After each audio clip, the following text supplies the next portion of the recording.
Hello guys, welcome to Besang Bekeng Sanghyut.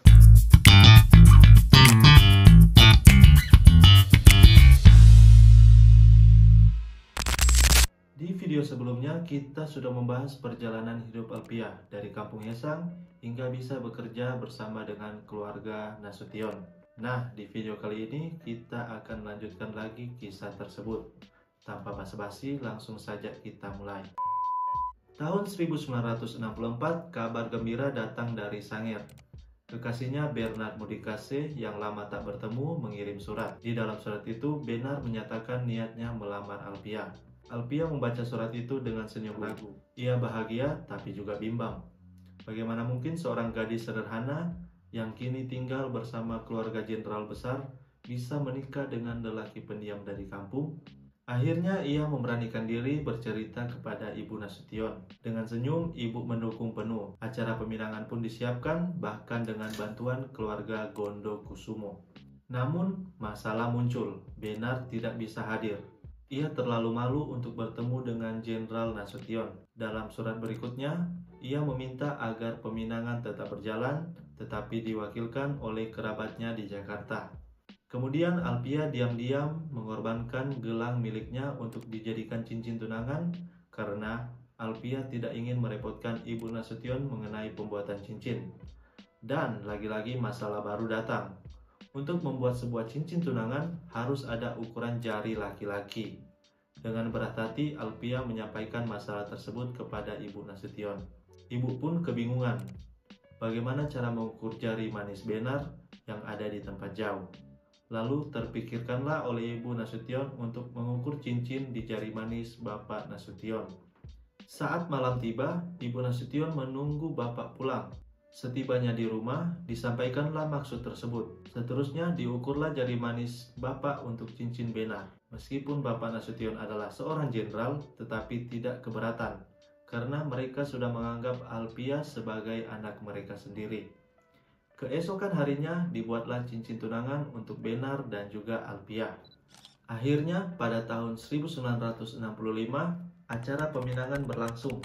Meski tanpa kehadiran Bernard, cinta mereka resmi diikat. Alpia pun bersiap menempuh babak baru dalam hidupnya. Kebahagiaan itu tidak bertahan lama. Pada tanggal 30 September 1965, malam gelap menyelimuti rumah Jenderal Nasution.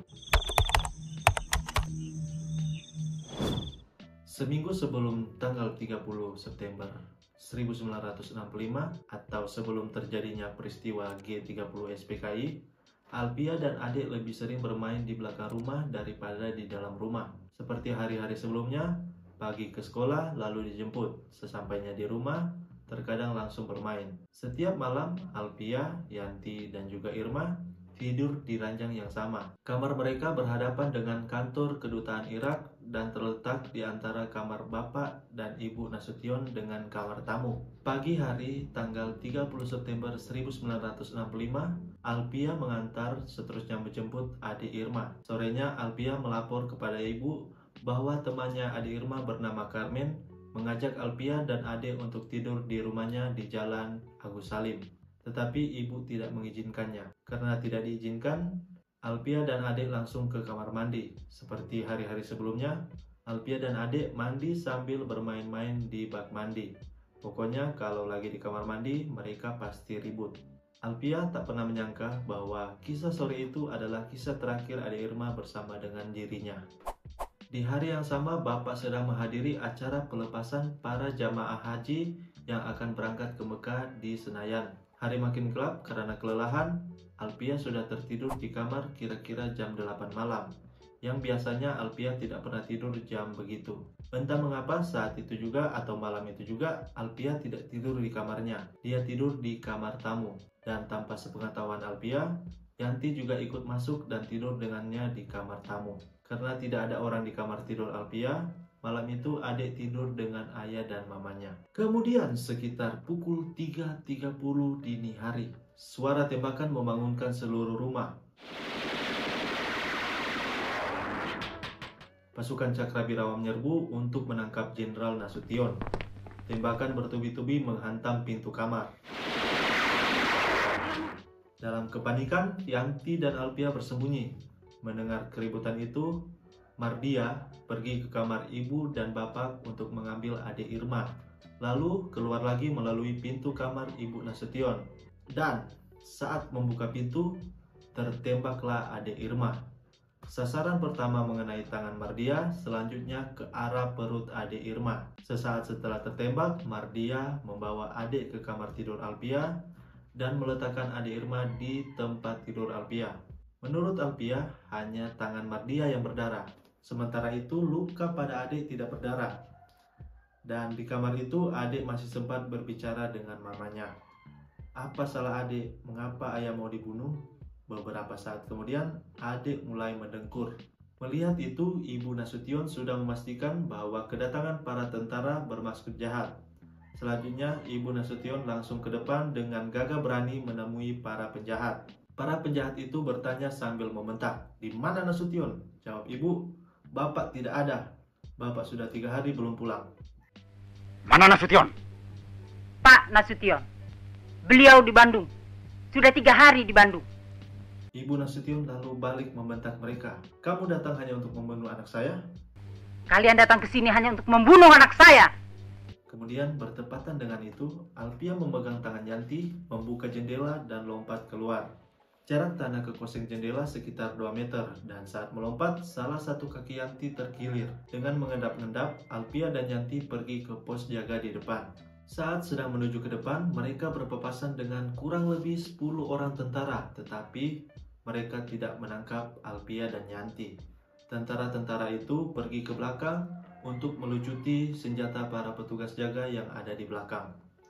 Di pos jaga depan ada Om Hamdan, orang Sumatera yang sedang dinas jaga. Maksud Alpia datang ke pos untuk menelepon saudara-saudara ibu Nasution di Kebayoran, juga Om Victor Worang, kepala staf pribadi Pak Nasution. Tetapi jaringan telepon sudah diputus oleh para penjahat. Mendengar ada keributan, Pierre pun ikut terbangun dan langsung mengambil pren lalu meletakkannya di atas regel. Om Hamdan yang melihat itu dengan cepat menegur Pierre dan berkata, "Jangan buang tembakan." Pierre kemudian tidak mengambil prennya dan keluar dari pos mendekati para penjahat dan bertanya kepada mereka, "Ada apa?" Para penjahat itu bertanya, "Mana Nasution?" Dengan polos Pierre menjawab, "Saya ajudan Nasution."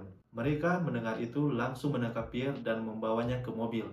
Melihat Pierre ditangkap, ibu Nasution pergi lagi ke belakang menyuruh bapak naik di pagar lalu melompat ke garasi mobil di kedutaan Irak.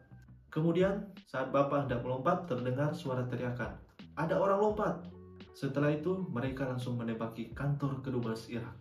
Beberapa saat kemudian ibu Nasution berteriak memanggil Alpia. Mendengar itu, Alpia bergegas menuju ke sana dan sesampainya di kamar, ibu meminta Alpia tinggal di rumah. "Alpia, kamu jaga rumah, ibu mau ke rumah sakit membawa adik." Tetapi Alpia tidak mau. Alpia mengikuti ibu yang lagi gendong adik menuju ke mobil. Sebelum keluar dari rumah, Alpia menghidupkan dulu lampu di ruang-ruang utama. Saat keluar dari rumah menuju ke halaman, para penjahat sudah pergi. Suasana menjadi sepi dan mencekam. Dengan menggunakan mobil SAB Land Rover, mereka berempat dengan ponakannya Pak Nasution bernama Saidi Lubis mengendarai mobil menuju ke RSPAD melalui jalan Cutmetia Cikini, Perapatan, dan di Perapatan, tepat di markas marinir, Alpia menyuruh Saidi supaya berhenti. Lalu ia keluar dari mobil menuju ke pos jaga. Alpia saat itu hanya menggunakan baju daster tipis dan melapor ke penjaga. "Selamat pagi Pak," lalu jawab para petugas. "Selamat pagi. Bapak minta tolong, di rumah Pak Nasution ada penjahat." Ibu Nas hanya melihat saja dari dalam mobil. Kemudian Alpia balik lagi ke mobil lalu ke rumah sakit. Setibanya di rumah sakit, mereka dijemput oleh seorang dokter kerabatnya Ibu Nasution bernama Dr. Eri Sudiro dari bagian bedah. Dokter pribadi Pak Nasution yaitu Dr. Amino datang setelah mengetahui ada peristiwa penembakan di rumah Pak Nasution. Dr. Amino tiba sekitar tanggal 2 Oktober karena sampai tanggal 1 semua jaringan telepon masih diputus. Dengan gerak cepat, adik langsung dimasukkan ke ruang operasi. Alpia terus bersama adik, sementara itu Ibu Nas masih menunggu di luar ruangan. Di kamar operasi, Alpia sudah terduduk penuh kesedihan di sudut ruangan. Beberapa saat kemudian, Ibu Nas masuk dan berbisik kepada Alpia. "Alpia, kamu jaga adik, ibu mau cari bapak." Ibu Nas pergi bersama Om Brur adiknya, juga dengan Om Worang. Dan setelah mereka sampai di Teku Umar, Pak Nasution masih tetap bersembunyi di garasi. Mereka menemui Pak Nasution lalu membawa Pak Nas ke mobil sambil ditutup dengan selimut. Seterusnya Pak Nas diantar ke salah satu rumah di Cipete. Sejak tanggal 1 Oktober, Alpia tidak pulang rumah dan terus menjaga adik Irma. Setelah selesai operasi, adik dipindahkan ke ruang perawatan. Di hari selanjutnya, saat sedang menjaga adik, Alpia dipanggil oleh Dr. Amino. Dokter mengantar Alpia ke ruangan jenazah untuk mengenali salah satu jenazah yang sedang dibersihkan. Di tempat itu ada beberapa jenazah yang sedang dibersihkan. Jenazah-jenazah tersebut adalah orang-orang yang ditangkap pada tanggal 30 September lalu dibuang di lubang buaya. Alpia sedang mengamati jenazah tersebut, lalu dokter bertanya, "Apa ini Pierre Tendean?" Alpia terus mengamati, dan akhirnya dia mengenali cincin di jari Pierre. Setelah cincin dibersihkan, terlihat cincin permata hijau. Alpia langsung memastikan kalau itu Pierre. Setelah beberapa hari, kesehatan tubuh Alpia juga makin menurun karena jarang tidur. Selama adik di rumah sakit, Alpia tetap menjaga adik walaupun hanya seorang diri saja. Kemudian, pada tanggal 4 sampai tanggal 5, Ibu Nas menemani Alpia menjaga adik. Karena pada saat itu Ibu Nas ada di ruang rawat, Alpia mohon izin untuk tidur di luar ruangan. Belum lama tidur, Alpia dipanggil ibu untuk gantian jaga. Alpia pun masuk ke ruangan, dan dari pintu kelihatan adik sedang melihat Alpia. Tangan adik terulur di samping tempat tidur seperti meminta dipegang. Alpia melihat ada air mata menetes di pipinya. Alpia memegang tangan adik dengan sangat erat, dan saat memegang tangan adik, saat itu pula adik mengembuskan nafasnya yang terakhir. Tepat pada tanggal 5 Oktober 1965, adik Irma Suryani Nasution mengembuskan nafas terakhir. Indonesia kehilangan pahlawan ciliknya, dan Alpia kehilangan anak asuh yang ia cintai sepenuh hati. Hari itu juga jenazah adik Irma dipulangkan ke rumah, selanjutnya dimakamkan di Blok B, Kebayoran Baru.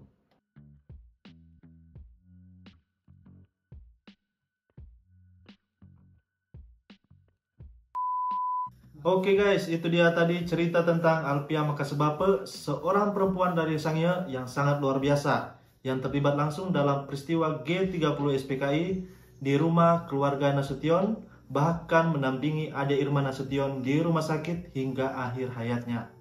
Tapi ceritanya belum berakhir di sini. Di video selanjutnya, kita masih akan melanjutkan kisah perjalanan Alpia setelah peristiwa G30 SPKI, hingga akhirnya ia kembali lagi ke tempat kelahirannya di Pulau Sangihe.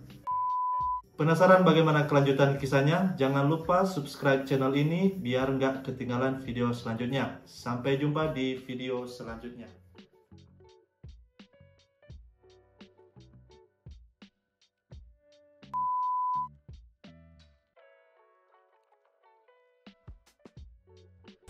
Kong DP sore tanggal 30, siapa ada kasih mandi? Apa? Dia mandi sendiri? Kalau mau mandi turun dua. Di bak, ada bak besar begini, Kong. Bapak, kalau mau mandi turun dua. Oma batelanjang, dia batelanjang. Kita tidur lebih dulu. Di kamar tamu. Kita tidur barang jam 8, jam 7. Karena kita menangis. Dapat dengar memang tembakan. Saya takut mau buka kaget, dikira Pak Nasko mau itu perhitunganku memang betul. Di situ itu memang memoriku itu Saya takut mau buka pintu kaget orang itu dapat dia itu. Kok kita mau masuk kolong tempat tidur, takut lagi nanti dikira Pak Nas bersembunyi di kolong tempat tidur ke orang mau tembak. Jadi lebih baik lompat dari jendela. Waktu lompat dari jendela dengan Yanti, turun dua. Jendela orang Belanda kan tinggi-tinggi, memang tinggi. Karena tentara di belakang begini, orang so ambil itu senjata. Ada tentara jaga di belakang di pohon mangga di mana gerasi. Jadi dinas waktu itu bukan Pierre kasih yang Hamdan, polisi. Pierre tidur, cuma dapat dengar itu tembakan, dia bangun. Persis orang dua di sana, di sebelah. Apa, Regel? Oh, iya. Regel, Om Pierre taruh brand di atas reger. Kurang Om Hamdan larang jangan buang tembakan karena dia di sana banyak sekali di sana itu truk itu semua. Pierre keluar tepi tangan di papun. Kok dia tanya ada apa? Macam sama di film itu siapa Tun? Ada apa? Orang menyaut, mana Nasution? Kita dengar betul Pierre bilang saya ajudan. Nah, gitu. Jadi dapat dengar tuh saya ajudan. Nyandak dengar tantu ajudan. Cuma dengar Nasution. Saya kalau di pendengaran saya, masa dia mau mengaku Nasution nih. Saya ajudan Nasution. Dapat dengar Nasution piruapi. Dorang pikirnya itu bapak. Ya? Dorang kira bapak Oh, kok bapak dan Pierre kok baku mirip? Iya mirip. Iya mirip dang. Langsung kita dapat lihat Pierre di gas, ada gas, truk, baru lain-lain, gas, Pierre dimuat di gas.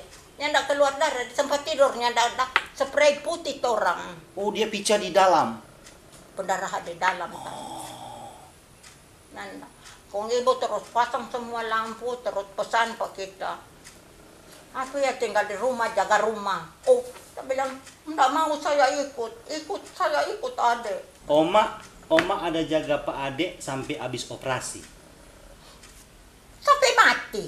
Selama operasi Oma ada. Ada mulai operasi sampai mati di situ, makan tidur mandi. Oma sampai tanggal 5. Iyo, nanti pulang adek so mati, bawa di rumah. Yang pertama kali diangkat dari lubang buaya, bapak yang paling atas, Pierre.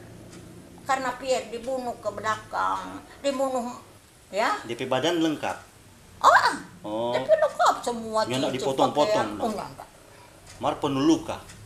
Cuma ini tahu ditembak atau nyadak dia kita lagi kan. Oh so bangka. So bangka so besar. Mar Oma dapat kenal Yang mari kita lihat dong. Dah suruh kenalin kalau dia Pierre atau siapa. Maka siang ini maru masih kat Tuhan tahu. Tuhan lihat Oma. Orang lain ada dia cuma ya dokter lah. Om Amino kah. Datang dokter Amino di ruang mayat di RSPAD di sana.